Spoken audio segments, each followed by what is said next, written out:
Hi guys, this is a skeleton.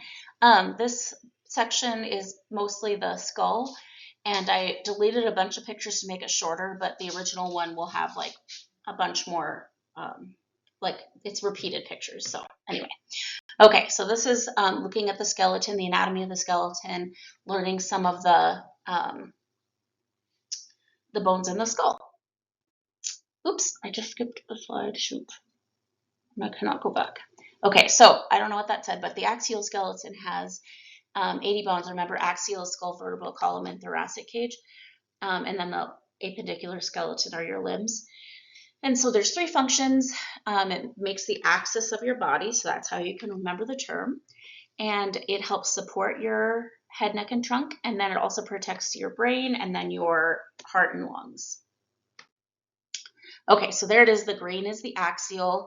The yellow tan is appendicular. And then that's a posterior view of it. Okay, so the skull is what we'll spend most of the time on. This purpose of the skull is to protect your brain and also attach your head to your trunk. So sites of attachment for head and neck, and also for you to move your neck in the ways that we do. Okay, so facial bones are one set that we will learn. And remember how bones all have the markings? They, on your face, those are all for all your complex facial muscles, and also like your eyes and your nose. And so your facial bones are going to have a lot of weird nooks and crannies. And then also secure your teeth. In your skull, on the cranium part of your skull, you have these special joints, and they're called sutures, and they're like little like kind of grooves that fit together. Yeah, they look serrated like a saw, and they're flexible, especially in babies. They're not fully formed, they're not fully ossified, and they're just a different type of joint. So they walk together like that. So those are your sutures, and they provide a little bit of flexibility because they are joints, but they're pretty rigid too. Okay, so cranium, you have the vault and the base. So the base is the bottom inferior, right? And then the vault is the top, the superior part. And then your brain sits inside, so it's like a little case, brain case. Okay, so this is the superior view. The top part, oh no, wait, I'm sorry. We're looking, this is the superior view of the bottom of the base, superior view of the base there. Okay, so you can see these three different parts: anterior fossa, cranial fossa, middle cranial fossa, and posterior cranial fossa. And then here's a lateral view of that. So you have those three parts that I just showed you. And then your brain just sits right in there, and like here's the cerebellum that fits right into that posterior fossa. So there's a purpose for each one, like your prefrontal lobe. We have a nice big prefrontal lobe, and it fits into that anterior one. We also have a lot of different cavities in our skull, and some of the reason is to keep it light and then also to fit different structures that we need. So you have your middle ear cavities, you have a nasal cavity, and that includes your sinuses, and then you have your orbits. And then down below, you also have an oral cavity, but that's not part of your cranium. There's 85 openings. You have foramina, canals, and fissures, and there's just a lot going on. You have to fit your spinal cord in there, blood vessels, cranial nerves. So it's a really busy place. Lots of structures and nooks and crannies. So these are the cavities. Those are your orbital cavities, and your nasal cavities. This is your oral cavity, and then your cranial cavity. Okay, there are 8 cranial bones: frontal bone, parietal bone. There's 2 of those. That counts as the 8. The occipital bone, temporal bone, 2 of those. Sphenoid bone and ethmoid bone. So the frontal bone is right here in the front, and it's like it is your forehead. And then it ends right here where your eyebrows are, right there. And it kind of forms your orbits, your eyes. So here it is, and I only put this picture once, so let's look at all these before I go to the next slides. So you have your frontal bone there, and it goes inside to, like, it forms your orbitals, but it ends right here on your, like an abrupt ending on your eyebrows. Parietal bone is here, and we'll have a lateral view too. I don't know if you can see my mouse. Okay. Sphenoid bone is right here and then inside behind the eyes. Ethmoid bone is right in here, inner part of the nose, and then lacrimal is right here. Nasal bone is right there, right part of your nose, and then the rest is cartilage. Here's the maxilla, and which is the top of your mouth, not the roof, but the top upper mouth. Zygomatic bone, that's right where your smile muscles are, your zygomaticus. What are we missing here? Oh, temporal bone, that's your temples right here, and those are the ones you have two of. And you also have two ethmoid bones, two lacrimal bones, one zygomatic total.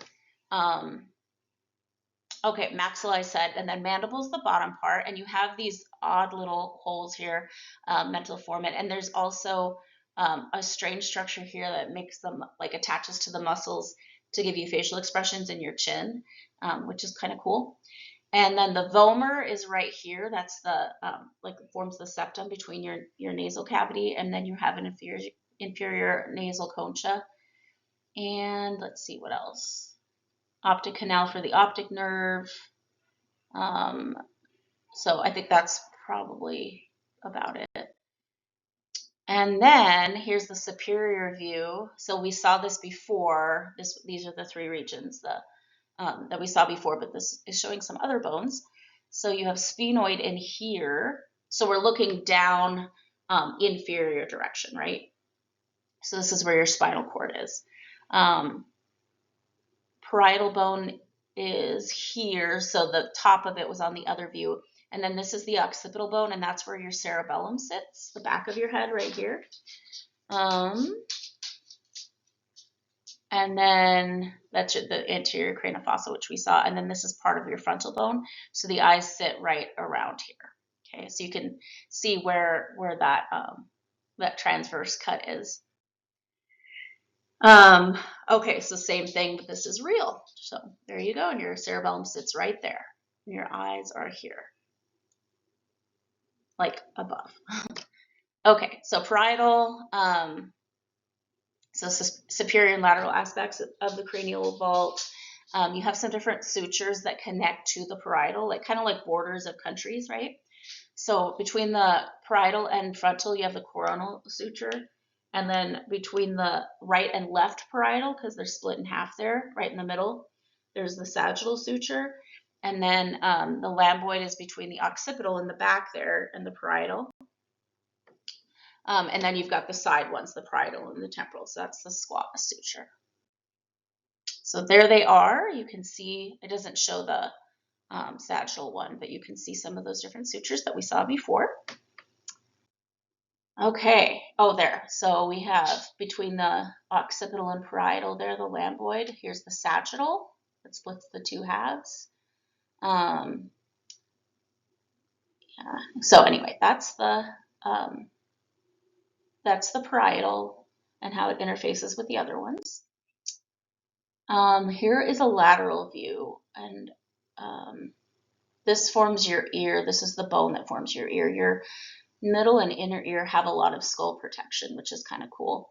So zygomatic there, lacrimal, behind that is ethmoid. Here's your nasal bone, maxilla and mandible, and that's where it ties into your jaw there. Temporal is your temples. Occipital is where your cerebellum is, the bottom back of your head. And then parietal is this big chunk, and then you have frontal here. And there it is in real life, and you can see those sutures right there forming. And then mid-sagittal cut here, and you can see what the inside structures look like too. That's a sinus right here. So part of why we have, and right here, frontal sinus, why we have sinuses is to keep our skull lighter. So, and there's another view. So there's a sinus, there's a sinus. So that's a sagittal, I mean a coronal cut of you. Oh no, sagittal, sorry, it's a sagittal cut. Okay, occipital is the back of your head there. You've got that hole that we saw, and that's where your spinal cord ties in. And then it borders the parietal, temporal, and sphenoid. You have an external occipital protuberance. So that's the little like ridge there that you might have seen that kind of comes up, and that's where the neck is going to attach, like the spinal cord and the vertebrae. So right in here, let's see, it's labeled. Oh, right here, yeah. Okay, and then what else should we point out? So the maxilla is there. We're missing the mandible, sphenoid underneath. Vomer we looked at, zygomatic right here. Temporal bone ties into there under the eye, comes around. So that's what the structures look from that view. And there it is in real life. Hopefully you'll get to like use a real skull and look at some of these structures in real life. Okay, temporal bones are on the side. These are your temples. There's region, the squamous region, and it ties into the zygomatic process, which is where your smile muscles are. So that's kind of that arch there. And then also the tympanic area, which is where your ear canal is, that hole that you saw. And then the petrous is like a tunnel kind of that goes into your middle and inner ear. Very busy place, lots of structures in there, but really well protected. Your ear, your inner ear, your middle and inner ears are very well protected, which is cool. So you have jugular foramen. There's 3 cranial nerves that go through that. Your carotid canal, where your carotid artery goes through. Foramen lacerum. So you've got an opening with cartilage, and then internal acoustic meatus, which has nerves going through it. And then you have your mastoid and the styloid process, and that's where your tongue attaches, and then other muscles. Oops, shoot. Okay, you can look at that. So here's the zygomaticus. So we're just in this area right here. This is the temporal bone. And then mastoid process right here, which you can feel. And this is your external acoustic meatus. And then styloid process down there. So, okay, mastoid process has holes or air cells also to keep your skull lighter, but you can get ear infections in there. You can even get infections in the bone, so you have to be careful of that.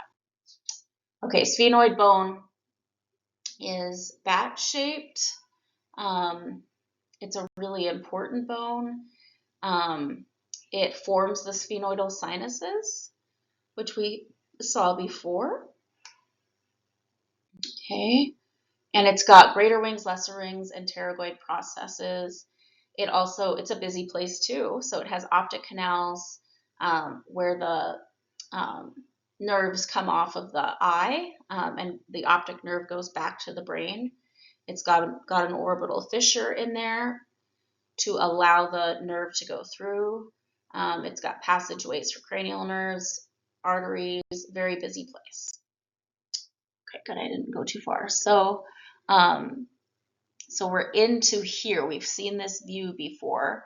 And so here's the lesser wing, the greater wing right here. It kind of looks like a pelvis, sort of. This is the main body. Here's the optic canal there. And then this is the posterior view. So you're looking at the reverse side here.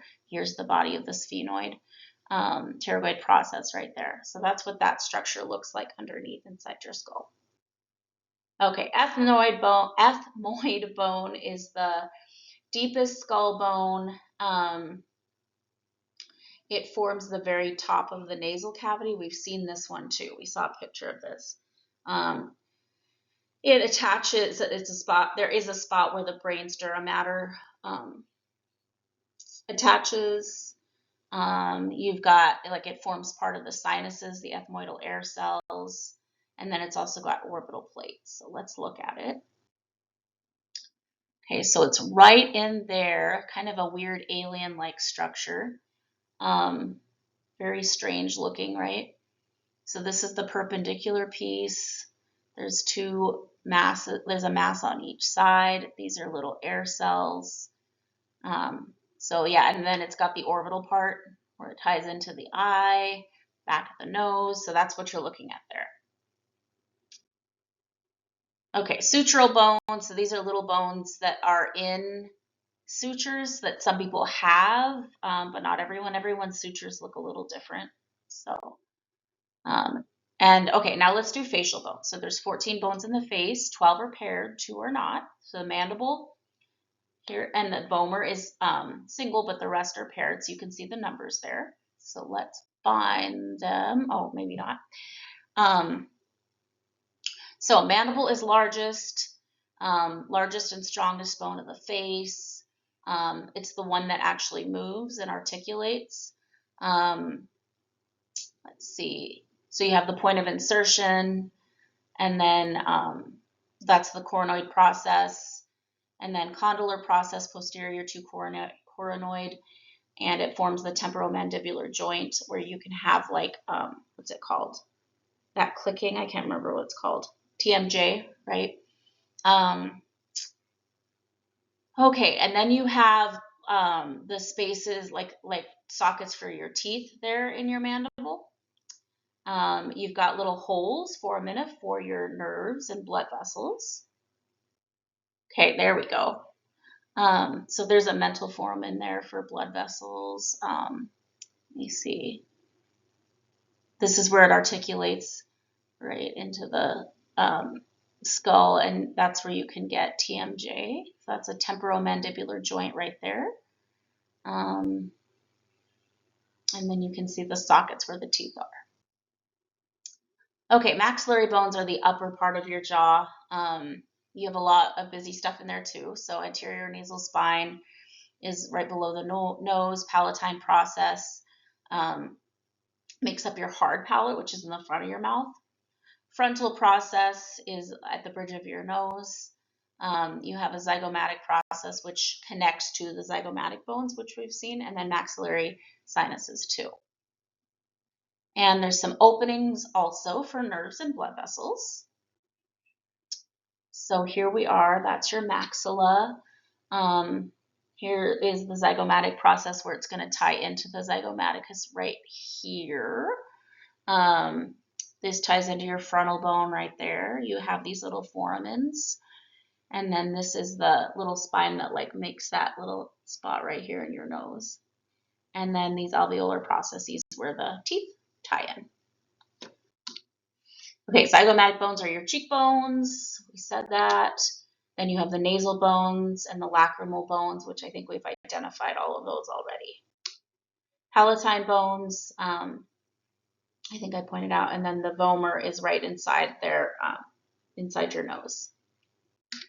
So let's see. So we've seen another view of these, but right here's your nasal bone, inferior nasal concha, which we saw.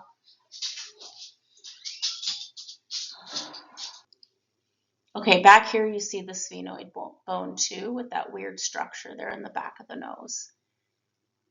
And then I don't know if I mentioned the ethmoid bone is right here. Okay.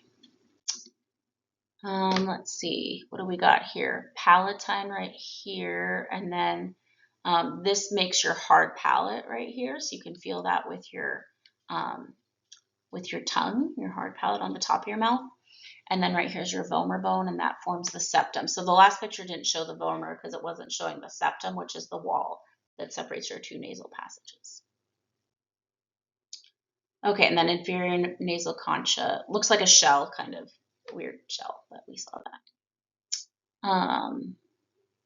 right here is the inferior nasal concha. And then you have the middle and superior nasal concha right here. Kind of weird, shell-like maybe. Okay, the hyoid bone is a weird bone. It's kind of a floating bone.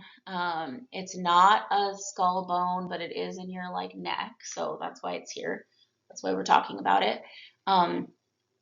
It's in your anterior neck right here. It does not articulate with any other bone. That means it's just like kind of floating. And it's a movable base for your tongue and for swallowing muscles and for speech. So right there it is, your floating bone, that's your hyoid. Okay, then your orbits. These are for your eyes. So these, in case your eyes and lacrimal glands, they are where your eye muscles attach to your skull. And they are not their own bone. They're made, the orbits, like the holes where your eyes are made up of 7 different bones together. So here, and we've seen that already, like you've seen all the color-coded different parts of that. So that's your orbit, and it's made up of lots of different bones. So there they are, 7 different bones in there that make your orbit. Okay, nasal cavity also made from several bones. You have the roof of it, you have the side walls, the lateral walls, you have the floor, and then you have the septum, which is the wall in the middle. So there it is. All those parts make up your nasal cavity there. Paranasal sinuses are made from 5 different bones too, your frontal, sphenoid, ethmoid, and paired maxillary bones. And this is where you have your like your sinuses, sorry. And part of them is so that when you breathe in, they have mucus and they can collect pathogens, right? Or things that are harmful. So that's obviously part of it. They also warm and humidify the air that you breathe in. They lighten the skull, and then they make your voice the way it is. So there they are. Those are your sinuses. So those are the 3 functions of your sinuses. There's a side view. And that's it.